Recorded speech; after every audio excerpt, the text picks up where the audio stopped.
Life's flow is a little bit like the current in a river or the ocean.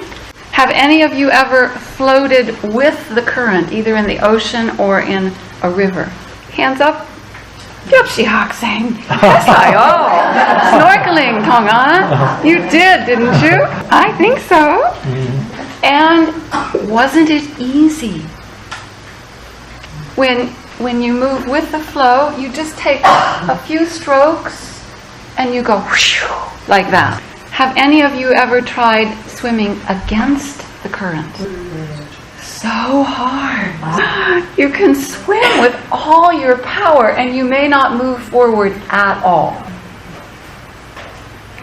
Like that. When we move with life's flow, our actions are in harmony with life's flow. So things work more easily. Now, by life's flow, I do not mean the momentum of society or culture. I don't mean your peer group either. I am not suggesting that we flow with those forces, but that we sense the flow of being and let it move us. Now, there are very few models of this. So we have to develop our discernment of the flow of being.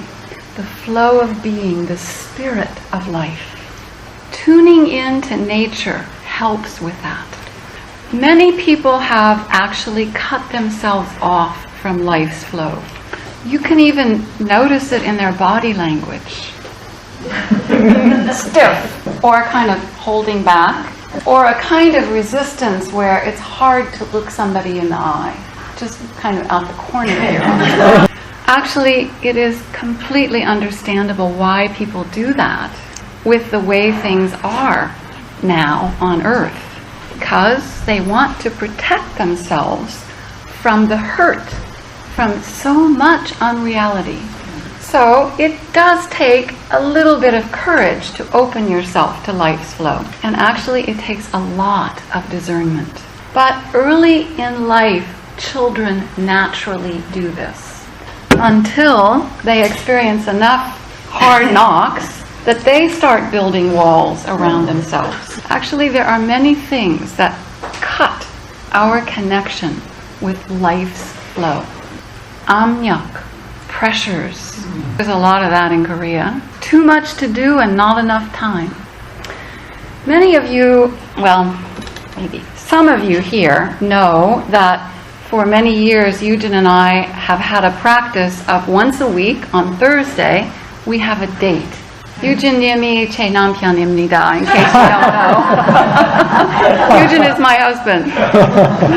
So this is our time, deliberately chosen to commune with life, to commune with God, to commune with each other. So I want to tell you how it often works. Usually throughout the day, Eugene and I are working very intensely.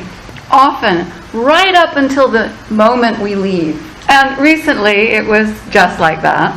We had planned to take a walk in Saryani Forest before it got dark.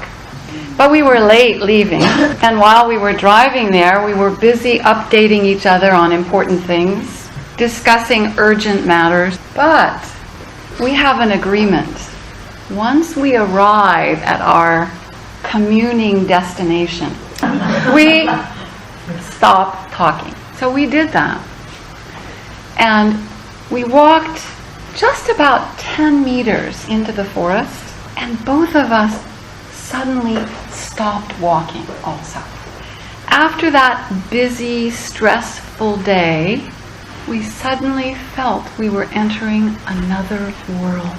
It was like walking through an invisible wall into a new dimension of peace, beauty, wonder, stillness, joy. And that brought us into that space instantly. The world of peace, wonder, and beauty is right here. That is the truth. Some of you may know the words, "The kingdom of heaven is at hand," which Jesus spoke. It is, but rarely do people still their minds and open their hearts enough to perceive it.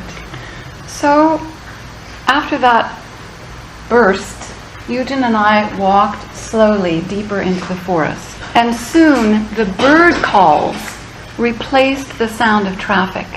We walked slowly through the tall, silent trees.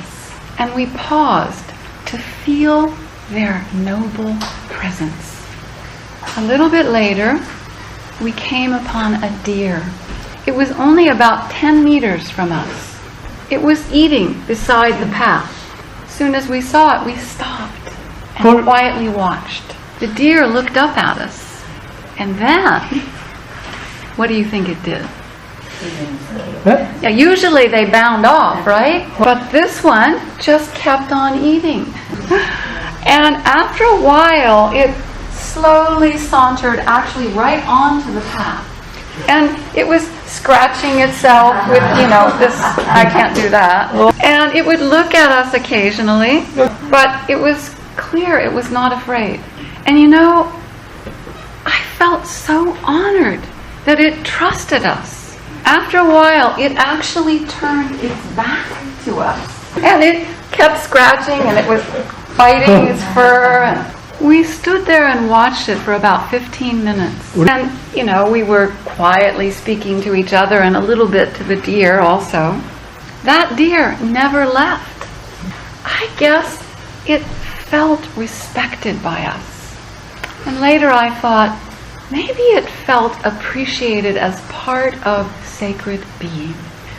Anyway, after the 15 minutes or so, Eugen and I quietly said goodbye and gently walked off.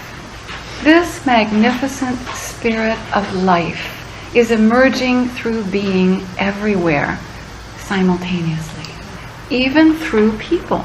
Although, as we well know, through people, what emerges often gets distorted. Some of you will remember the poem that Eugen read last week by D.H. Lawrence. There's a short verse that applies here. If you look, you can see the sun between the brows of everyone, even if it's tiny. This movement of life is emerging everywhere simultaneously. And we can feel a part of it when we open ourselves to life's flow. But sometimes things come that disturb our connection with life, don't they? And then we feel isolated. About a week ago, I awoke with mixed feelings, mostly negative. And as I thought about it, I realized, well, they probably came from events and connections that I had the previous day. The largest feelings were sadness and shame. Shame from seeing my own impatience. Now, actually, I rarely feel shame. I think because of the unique gift I had of 18 years of daily purification with my mentor. That dealt with the deepest levels of shame quite thoroughly. But there's another thing that I've found that displaces shame. It's proving to yourself that when you see that there's something in yourself that you need to change, proving that you can change. I've been working on that for quite a few years. I'm getting pretty good at it. So, for example, when I found out I had to reduce my cholesterol, I had to stop eating some things that I really love. I did. No problem. Another thing was for some reason, my body would not handle anything sweet. So for 7 months, I could not eat anything sweet, even fruit. And I felt on my birthday, when I was given a beautiful strawberry cake, I felt no inner conflict at all. I could not eat it.